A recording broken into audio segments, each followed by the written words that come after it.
Günümüz sanayicilerinin en önemli konu başlıklarından biri, Endüstri 4.0'a uygun tesisler kurmak ya da mevcut tesislerini buna göre güncellemek.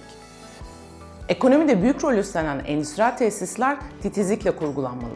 Çünkü bir tesisin yaşam döngüsü boyunca ilk yatırım maliyetinden kat be kat fazla harcama yapması gerekiyor.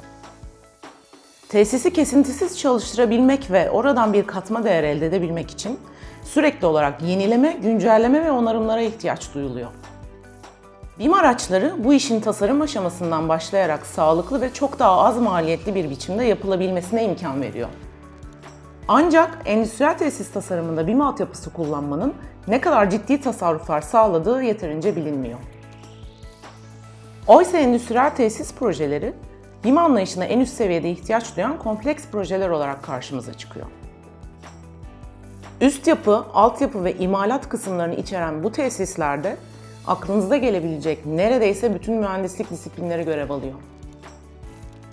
Çok disiplinli tasarım ve projelendirme süreçlerinde bağlantılı iş akışları, tasarım ekipleri tarafından en çok ilgi gören iş yapış şekli olmaya başladı.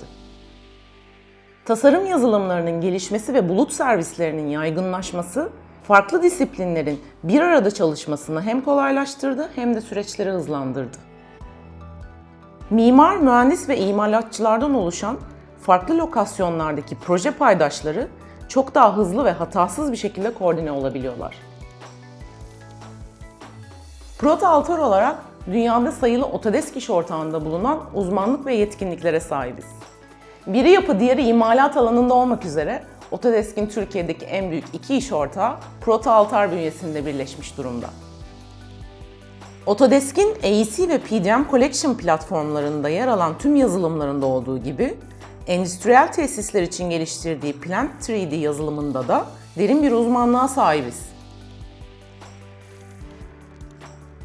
Sahip olduğumuz uzmanlıktan hareketle tamamen endüstriyel tesis projelerine odaklanmış bir çalışma grubu kurduk. Hepsi BİM uzmanlığına sahip, çok farklı disiplinlerden gelen mühendis ve uzmanların yer aldığı bir çalışma grubu bu. Uzun yıllara dayanan deneyimlerimiz nedeniyle proje ve mühendislik ekiplerinin yanı sıra tesis sahiplerinin karşılaştıkları sorunları da çok iyi biliyoruz. Projelerin bazı safhalarında farklı yazılımlara ihtiyaç duyuluyor. Bu da ek maliyet ve entegrasyon problemleri oluşturuyor. Bu tür projelerin başından sonuna kadar tamamen Autodesk çözümleri ile BİM altyapısında tasarlanması mümkün.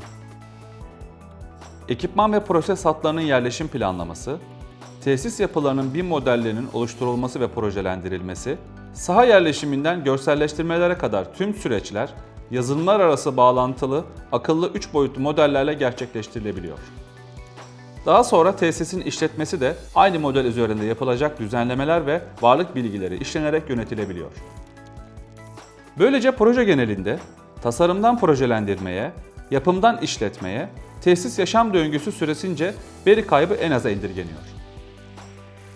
Autodesk'in endüstriyel tesis tasarımı için geliştirdiği Plant 3D'nin Revit, Navisworks, InfraWorks, Civil 3D ve BİM Collaborate Pro yazılımları ile birlikte en verimli şekilde kullanıldığı, Autodesk yazılımları dışında hiçbir ürüne gerek duymayan kapsamlı iş akışları oluşturduk. Proto-Altar'ın deneyimli ve uzman teknik ekibi sizin için çeşitli endüstriyel tesis modelleri üzerinden farklı iş akışı senaryoları geliştirdiler. Yazılımların bu senaryolar doğrultusunda nasıl en verimli şekilde kullanılacağına yönelik detaylı çalışmalar yapıldı.